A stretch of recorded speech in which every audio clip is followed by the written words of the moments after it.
Hi friends, எல்லாருக்கும் வணக்கம். காதலுக்கு வயதோ உறவோ இல்லை, எந்த ஒரு வரம்போ இல்லை. யாருக்கு எப்போ யார் மேலே காதல் வரும் என்பது யாருக்கும் தெரியாது. இந்த கதை எனக்கும் அன்னிக்கும் நடந்த கதைதான். நான் தினேஷ், வயது 25, கோயம்புத்தூரில் ஐடி கம்பெனியில் வேலை பண்ணிகிட்டே இருக்கேன். என்னோடய அண்ணன் இப்போ தான் ஒரு 6 மாதத்துக்கு முன்னாடி தான் கல்யாணம் ஆச்சு. அவன் கோயம்புத்தூரில் கார் தயாரிக்கும் நிறுவனத்தில் ஒர்க் பண்ணுறான். எங்களின் சொந்த ஊர் தமிழ்நாட்டின் மத்திய மாவட்டத்தில் ஒரு சிறிய கிராமம். இங்கே கோயம்புத்தூரில் வேலைக்காக ஒரு அப்பார்ட்மெண்ட்டில் வசித்து வருகிறோம். அடுத்து எங்கள் அப்பார்ட்மெண்ட்டில் இருப்பது என்னோட அண்ணி சந்தியா, வயது 26. இவர்களை பற்றி பின்னாடி கதையில் சொல்லுறேன், படித்து தெரிஞ்சுக்கோங்க. நான் வெளியே போயிட்டு திரும்ப வீட்டிற்கு வந்தபோது என்னுடைய அண்ணி என் அறையில் இருப்பதை பார்த்தேன். எனக்கு அவங்கள என் ரூமில் பார்த்ததும் ஒரு குழப்பம். அண்ணி, இங்கே என்ன பண்ணுறீங்க என்று கேட்டேன். அண்ணி அதுக்கு, ஏன் தினேஷ், நான்லாம் ஒரு ரூமுக்கு வரக்கூடாதா என்று கேட்டாள். நான் அதுக்கு, ஐயோ அப்படி இல்லை அண்ணி, கல்யாணமாகி 6 மாதத்தில் இப்போதான் ஃபஸ்ட்டு டைம் வரீங்க, அதான் என்ன விஷயம், ஏதாவது தேடுறீங்களான்னு கேட்டேன் அண்ணி. நீங்கள் எப்போ வேணாலும் வரலாம் என்று சொல்ல, அண்ணி அதுக்கு, கொழுந்த ரூம் எல்லாம் எப்படி வச்சுருக்கீன்னு பார்க்க தான் வந்தேன். பரவாயில்ல, க்ளீனாக தான் வச்சுருக்க. நிறைய படிப்பியோ? ஒரு ரூம் செல்ஃபில் நிறைய புக்கு இருக்குது. எனக்கும் புக் படிக்கிற பசங்களை ரொம்ப பிடிக்கும், இன்ட்ரெஸ்டிங் கேரக்டராக இருப்பாங்க அப்படின்னு சொன்னாங்க. நான் ஏதோ படிப்பேன்னே, எப்போவுமே தனியாக இருக்கிறதுனால புக்ஸ் தான் எனக்கு ஒரே கம்பெனி. உடனே அண்ணி, எனக்கும் இங்கே போர் அடிக்குது, அவரும் ஆஃபீஸ் போயிடுறாரு, நீயும் ரூமுக்குள்ளேயே இருப்ப, நான் யார்கிட்ட தான் பேசுகிறது, அதான் வந்தேன். எனக்கு படிக்கிற அளவுக்குலாம் பொறுமை இல்லை, யாராவது படித்து சொன்னால் கேட்பேன். நீ தான் இவ்வளோ புக்ஸ் படிக்கிறியே, இனிமே ஃப்ரீ டைமில் எனக்கு படித்ததெல்லாம் சொல்கிறியா, எனக்கும் டைம் பாஸ் ஆகும் என்று கேட்டாள். நானும் கண்டிப்பாக சொல்கிறேன், நீ இன்வெஸ்டிகேஷன், ராபரி, போலீஸ் கிரைம்ஸ்னு நிறைய இருக்குது, நீங்கள் செலக்ட் பண்ணுங்கள் எந்த புக்கு வேணும்னு சொல்ல, அண்ணி திடீர்னு உனக்கு கேர்ள் ஃப்ரெண்ட் இருக்கா அப்படின்னு கேட்டாங்க. எனக்கு ஒரே ஷாக். இல்லை நீ எதுக்கு கேட்குறீங்க அப்படின்னு கேட்டேன். அண்ணி உடனே, அதுக்கு எப்படி இருக்கும், ஏண்டா ஒரு பொண்ணுக்கிட்ட சொல்கிற கதைகளாக இது, லவ் அண்டு ரொமான்டிக் ஸ்டோரி கொடுப்புன்னு பார்த்தா கொல்லைன்னு அப்புறம் எப்படி பொண்ணு கிடைக்கும் என்று கிண்டல் பண்ணான். நான் உடனே, ஆஹா அண்ணி, அதுவும் இருக்குது, பட் அன்னிக்கிட்ட போய் அந்த புக்கெல்லாம் எப்படி எக்ஸ்பிளைன் பண்ணுறது, அதான் ஸ்கிப் பண்ணேன் என்று சொன்னேன். அண்ணி அதுக்கு, அண்ணியாக இருந்தால் என்னடா, சொன்னால் கேட்க மாட்டேனே என்ன, ஒரு மாதிரி குரலில் என்ன சொல்கிறோம் அப்படிங்கிறத விட எப்படி சொல்கிறோம் அப்படிங்கிறது தான் முக்கியம். உன்னை பார்த்தா நல்லா சொல்கிறவன் மாதிரி தான் இருக்குது, சொல்கிறியா எனக்குன்னு கேட்டா. நான் அண்ணி என்று பதட்டத்தால் வார்த்தைகளை விழுங்கி கொண்டு பேசுவது போல் அந்த செகண்ட் ஸ்லேப்பில் 4th புக் எடுங்க அண்ணின்னு சொன்னேன். அண்ணி புக் நோக்கி நடந்து போய் கை ரெண்டையும் தூக்கி அந்த புக்கை பொறுமையாக எடுக்கும்போது அண்ணியோட அழகு எல்லாம் தெரிய ஃபஸ்ட்டு டைம் எனக்கு ஒரு மாதிரி ஃபீல் ஆனது. அண்ணிக்கிட்ட மனசுக்குள்ளே ஒரே குழப்பம். ஒரு பக்கம் அண்ணி ஆச்சேன்னு பயம், இன்னொரு பக்கம் இப்படி ஒரு அண்ணி செம்மையாக இருக்காங்களேன்னு ஆர்வமும் அதிகமாகி ஒரு மாதிரி படபடன்னு ஆகியது. அண்ணி என் அருகில் வந்து, இந்த புக் தாண்டா என்று கேட்க எனக்கோ வார்த்தைகள் வராமல் மௌனமாக நின்றேன். என் எண்ணங்கள் எல்லையை தாண்டி ஓடத் தொடங்கியது. அண்ணியின் அழகில் மயங்கி அவளை ரசிக்க தொடங்கினேன். அண்ணியின் அலைப்பாயும் கூந்தல் ரொம்ப அழகா அவள் கன்னத்தை தொட்டது. அண்ணியின் அந்த கண்ணு, ஐலைனர் வச்சு மயக்கிற அந்த பார்வை, அண்ணியின் கழுத்து, அண்ணன் கட்டுன மஞ்சத்தாளி, இதுக்கு மேலே எப்படி அந்த கழுத்துக்கு அழகு சேர்க்க முடியும்? அவளின் சிரிப்பு யாராக இருந்தாலும் மனசை கரைக்கிற அழகான ஸ்மைல், அதில் நான் எப்பொழுதே விழுந்து விட்டேன். இனிமேல் மீள விருப்பமில்லை. அழகு எங்கே இருந்தாலும் ரசிக்கிறது தான் நம்ம கடமை. இந்த மாதிரி அழகை ரசிக்காமல் போனால் அது நம்ம அந்த அழகுக்கு செய்கிற அவமரியாதை. இந்த மாதிரி அழகு அண்ணியை ரசிக்காமல் விட்டுட்டு கல்ச்சர் ஃபாலோ பண்ணி என்ன பண்ண போகிறோம் அப்படின்னு யோசிச்சுட்டு இருக்கும்போதே அண்ணி, டே என்னடா இப்படி முழுக்கிற, உன்னை தானே கேட்டேன், இந்த புக்கு தானே, இது எதை பற்றிடா என்றாள்.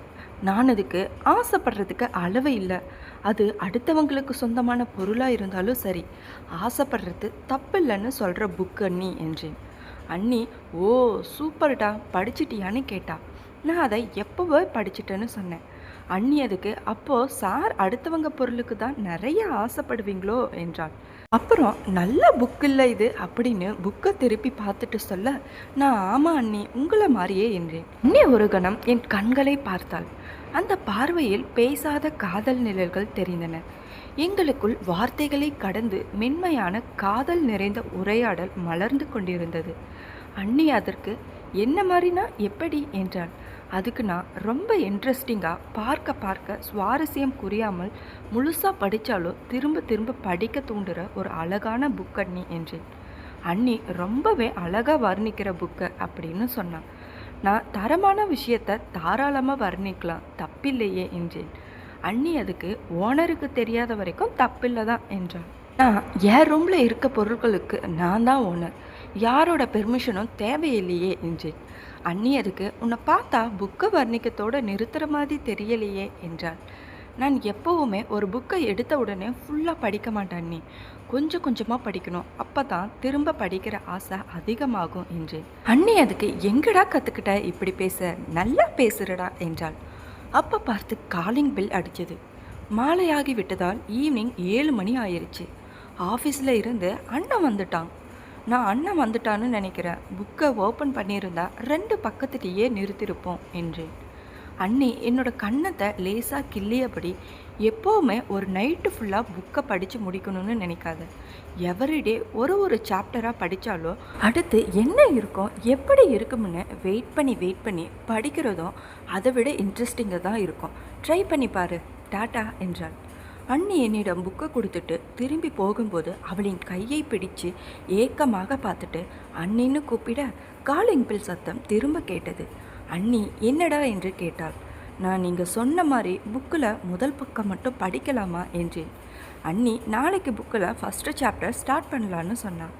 காலிங் பில் திரும்பவும் கேட்க, அண்ணி இதோ வரங்க என்று சொல்லிக்கொண்டே நாளைக்கு பார்க்கலாம் என்று என் அறையை விட்டு வெளியே போய் கதவை திறக்க, அண்ணன் எவ்வளோ நேரம் என்னதான் அப்படி பண்ணிக்கிட்டு இருக்க என்று கேட்க, அண்ணி இல்லைங்க, ரெஸ்ட் ரூமில் இருந்தேன், கேட்கல அதான் என்றாள். அண்ணன், அவன் எங்கே வெளியே போயிட்டானா என்று என்னை கேட்டான். அண்ணி, இல்லைங்க, மதியம் சாப்பிட்டுட்டு உள்ள ரூமுக்குள்ளே போனான், இன்னும் வெளியே வரல என்றாள்.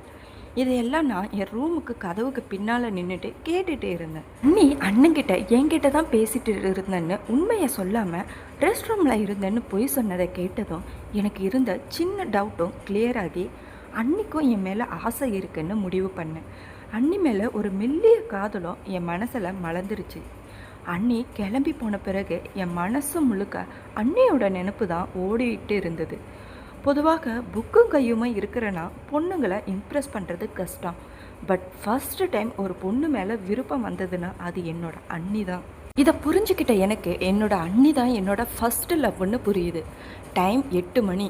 நான் வெளியே வந்து டைனிங் டேபிளில் உட்கார அண்ணி எங்களுக்கு சாப்பாடு பரிமாறிக்கொண்டு இருந்தாள். என்னோட கண்ணு அண்ணியை நோக்கி போகுது. பட் கண்ட்ரோல் பண்ணிக்கிட்டே இருந்தேன், அண்ணன் இருக்கான்னு. அண்ணன் இன்னைக்கு எப்படி போச்சு என்று கேட்க, அண்ணி செம்மையாக போர், யார் இருக்கா பேச. அண்ணன் அதுக்கு, ஏன் இவன் இல்லையா, எங்கேயும் வெளியே போயிட்டானா என்று கேட்டான். அண்ணி, எங்கே, உங்கள் தம்பி அந்த ரூமுக்குள்ளேயே தான் இருக்கான், நீ தனியாக இருக்காங்களே என்ன பண்ணுறாங்கன்னு ஒரு 8 கூட வந்து பார்க்கறது இல்லை என்றான். அண்ணன் திட்டினான். நான் அப்படிலாம் இல்லைண்ணா, அண்ணி என்ன அப்படிலாம் இல்லை, நான் கல்யாணமாகி இந்த வீட்டுக்கு வந்து 6 மாதம் ஆச்சு, இப்போ வரைக்கும் உங்கள் தம்பிக்கிட்ட என் நம்பர் கூட இல்லை. அண்ணன் உடனே, அண்ணியோட நம்பர் கூட இல்லாமல் என்னடா பண்ணுற, நாளைக்கு அவளுக்கு ஏதாவது எமர்ஜென்சினா எப்படி உன்னை காண்டாக்ட் பண்ணுவா, நம்பர் சொல்கிற நோட் பண்ணிக்கொன்னு நம்பர் சொன்னான். அண்ணி, நீங்கள் இல்லாத டைமில் எதுவாக இருந்தாலும் உங்கள் தம்பியை தான் கூப்பிடுவேன்னு உங்களுக்கு தெரியுது, அவனுக்கு தெரியல அப்படின்னு ஒரு மாதிரி என்னை பார்த்து கொண்டே சொன்னார். பிறகு சரி சரி சாப்பிடுங்க என்றாள். சாப்பிட்டு முடித்து ஹேண்ட் வாஷ் பண்ண கிச்சனுக்குள்ளே போனோம். நீ அந்த சைடு திரும்பி பிளேட் அடிக்கிட்டு இருக்க, நான் அண்ணிக்கு தெரியாமல் சைட் அடிச்சுட்டு இருந்தேன். அண்ணி பார்க்காமலே சொன்னாங்க, அங்கே பார்த்து கை கழுவுங்க சார் அப்படின்னு. நானே நம்பர் கேட்கலான்னு நினச்சேன் அண்ணி. அண்ணி அதுக்கு, நீ எப்போ கேட்டு நான் எப்போ கொடுக்கறது, அதான் உங்கள் அண்ணங்கிட்ட சொல்லி நம்பரை கொடுத்துன்னு சொன்னான். அண்ணன் அப்போ பார்த்து உள்ளே வந்து, என்னடி வேலையெல்லாம் முடிஞ்சதா என்று கேட்க, அண்ணி வந்துட்டேங்க என்று என்னை பார்த்து கண்ணை சிமிட்டி அழகாக ஒரு ஸ்மைல் பண்ணி கண்ணத்தை தட்டி கொடுத்துட்டு அண்ணி ரூமுக்கு போக, அண்ணி நடந்து போகும்போது அவங்களோட நல அழகை பார்த்து ரசித்தேன். அண்ணி அவங்களோட ரூமுக்கு போய் கதவை திறந்து உள்ளே போய் கதவை சாத்தும் போது கிச்சனில் இருந்து தன்னோட அழகை ரசிக்கிற என்னையே பார்த்து ஒரு ஸ்மைல் பண்ணிக்கிட்டே போய் தூங்குன்னு கண்ணாலேயே சொல்ல மெதுவாக கதவை மூடினாங்க. டைம் 11 ஆகுது. அன்னைக்கு மெசேஜ் பண்ணலாமா வேணாமான்னு குழப்பத்தில் இருக்க மெசேஜ் பண்ணலான்னு முடிவு பண்ணேன். சடனாக இந்த டைமில் ஹாய்னு அனுப்பி அண்ணன் பார்த்தா பிரச்சனை ஆகிடுமுன்னு பாதுகாப்பாக ஒரு ஃபார்வேர்டு மெசேஜ் அனுப்பிவிட்டேன். டபுள் டிக் காட்டுது. அண்ணி பார்ப்பாங்கன்னு வெயிட் பண்ணேன். 5 நிமிஷம் ஆச்சு, 10 நிமிஷம் ஆச்சு. அண்ணி மெசேஜ் பார்க்கவும் இல்லை, ஆன்லைன் வரவும் இல்லை. தூங்கிட்டாங்கன்னு புரிஞ்சுக்கிட்டேன். அப்படியே மொபைலில் டேபிள் மேலே வச்சுட்டு தண்ணி குடிக்க கிச்சனுக்கு போனேன். அப்போது அண்ணன் ரூமில் இருந்து சில விசித்திரமான சத்தம் வந்தது. அப்புறம்தான் தெரிஞ்சுது உள்ளே என்ன நடக்குதுன்னு. அண்ணி என்னோட மெசேஜுக்கு ஏன் ரிப்ளை பண்ணலைன்னு இப்போ தான் புரிஞ்சுக்கிட்டு இந்த சத்தம் என்னை கொன்று எடுத்தது. உள்ளே என்ன நடக்குதுன்னு டோர் வழியாக பார்க்க என் மனசு என்னை தூண்டி விட்டது. அண்ணனோட பொண்டாட்டியை பார்க்குறமோன்னு சங்கடப்படுறதா, இல்லை தனக்கு லைஃப்பில் முதலாக பிடிச்ச பொண்ணை இன்னொருத்தன் இப்படி பண்ணுறானேன்னு பொசசிவ் ஆகுறதான்னு குழம்பி போனேன். எப்போ நான் அண்ணன் இடத்துல வந்து அப்படி பண்ணுறது என்று என் உள் மனசு கேட்டுக்கொண்டு இருக்கும்போதே அண்ணி எழுந்து அவங்களோட பாத்ரூமுக்கு போகிறது தெரிஞ்சது. நான் என்னோட ரூமுக்கு ரிட்டன் போனேன். டைம் 12 ஆகுது. அண்ணன் ரூம்குள்ளே பார்த்ததை நினச்சிக்கிட்டு இருக்கும்போதே மெசேஜ் நோட்டிஃபிகேஷன் வந்தது. ஓப்பன் பண்ணால் நான் அனுப்பின ஃபார்வேர்டு மெசேஜுக்கு அண்ணிக்கிட்டே இருந்து ரிப்ளை. அண்ணி அதுக்கு அப்போவே மெசேஜ் பண்ணுவேன்னு நினச்சேன். இவ்வளோ நேரம் சாருக்கு ஒரு ஹாய் அனுப்ப என்று கேட்டாள். நீங்கள் தான் அண்ணன் கூட பிஸியாக இருந்தீங்களே, நான் மெசேஜ் பண்ணால் எங்கே கண்டுக்க போகிறீங்கன்னு கேட்கணுன்னு தோணுச்சு. ஆனால் இன்றைக்கி தான் ஃபஸ்ட்டு டே.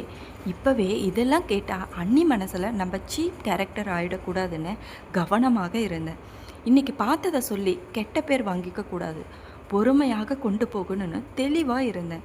உடனே அனுப்பலான்னு தான் நீ நினச்சேன். கொஞ்சம் ஆஃபீஸ் ஒர்க் இருந்தது, அதுதான் டைம் ஆயிடுச்சு. நீங்கள் தூங்கலையா என்று கேட்க அண்ணி இப்போ தான் குளிச்சுட்டு வந்தேன், தூங்கணும்பா என்றாள். அண்ணன் தூங்கிட்டானா?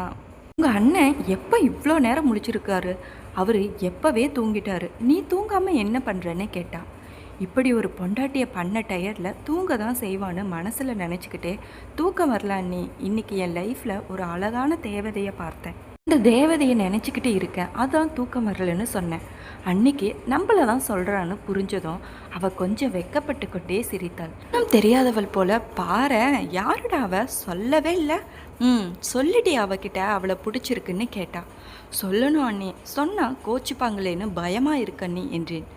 அண்ணி பயந்தா எதுவுமே கிடைக்காதுடா, சொல்ல வேண்டிய டைமில் சொல்ல வேண்டிய இடத்துல கரெக்டாக சொல்லணும். அப்புறம் அந்த மாதிரி ஒரு சூழ்நிலையை நீயே தான் கிரியேட் பண்ணணும்னு சொன்ன. நீங்கள் சொன்னால் சரியாக தான் இருக்கும், எப்போ சொல்கிறது என்று அவளிடமே கேட்க அண்ணி அதுக்கு காதலை சொல்ல நேர காலம் கிடையாதுன்னு சொல்லுவாங்க. இப்போ கூட சொல்லலாம், யாருக்கு தெரியும், ஒருவேளை நீ சொல்லி அவள் இப்போவே உன் லவ்வை ஓகே பண்ணாலும் பண்ணலாம் என்று சொல்ல நான் அதுக்கு ஃபஸ்ட்டு லவ் பண்ணி மெசேஜில் சொல்கிறத விட நேரில் சொன்னால் தான் நல்லா இருக்கும். பட் டைம் ஆல்மோஸ்ட் 12 ஆகுதே. அண்ணி உடனே எல்லா பசங்களும் பயந்து மெசேஜில் தான் சொல்லுவாங்க, ஆனால் நேரில் சொல்லணும்னு நினைக்கிற பாரு, இதுக்காகவே அவள் ஓகே சொல்லிடுவா போல என்றாள். இப்போவே சொல்ல போறியா அவகிட்ட அப்படின்னு கேட்க, இப்போ அவள் என்ன ட்ரெஸ்ஸில் இருக்கா, என்ன நிலைமையில் இருக்கான்னு தெரியலையே என்றேன். அண்ணி அதுக்கு என்ன ட்ரெஸ் போட்டிருக்க போகிறா, நைட்டி தான் போட்டிருப்பா, ஏன் சாருக்கு என்ன ட்ரெஸ்ஸில் அவளை பார்க்கணுமா என்று கேட்க அவள் எல்லா ட்ரெஸ்ஸுலேயும் செம்மையாக இருப்பா அண்ணி, இருந்தாலும் லவ் ப்ரப்போசல் ஒரு இம்பார்ட்டன்ட் ஈவெண்ட், அப்போ சேரையில் வந்தால் செம்மையாக இருக்கும்ல என்றேன்.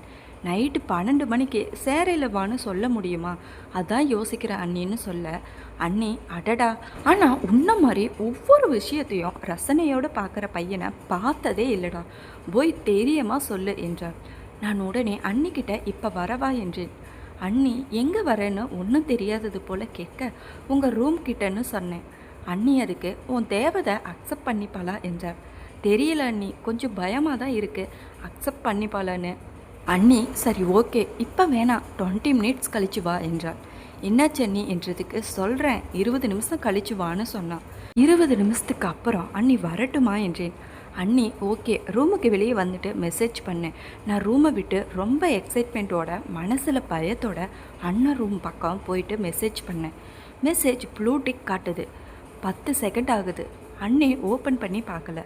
அண்ணின்னு டைப் பண்ணிட்டு இருக்கும்போதே டோர் மெதுவாக ஓப்பன் பண்ணுற சத்தம் கேட்க உள்ளே இருந்து அண்ணி வந்தாங்க. அண்ணி ஒரு மாதிரியான குரலில், டேய் நிஜமாவே வந்துட்டியாடான்னு கேட்டாங்க. நான் அப்படியே அதிர்ச்சியாகி நின்றேன்.